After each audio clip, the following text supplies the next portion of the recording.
yer bu ayol, urug' bu erkak. Ana shu daraxt erkak yerni ichida bo'lsagina ko'karadi.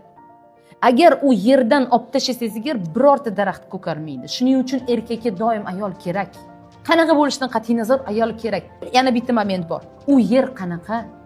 U yer rivojlantiradigan, erkakni doimiy qo'llab-quvvatlantiradigan, uni o'stiradigan yermi yo qattiq yermi? Qotib ketgan, suv ko'rmagan yermi? Bu bechora daraxt ekilgan, turibdi bitta joyda, na ko'karadi, na boshqa bo'ladi, na o'smaydi. Shuning uchun aytishadi, erkakning barakasi ayoldan deb. Oila bo'lsa agar ayolidan juda ko'p narsa bog'liq erkakning barakasiga. Mana nima uchun shunaqa deyishadi?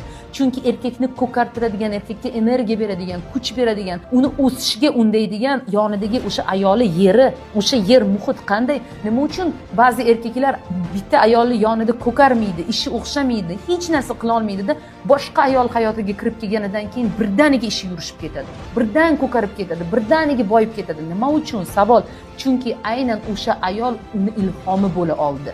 Unga zavq berishni boshladi. Uni rivojlantirdi, uni maqtadi, unga kerakli gaplarni gapirdi.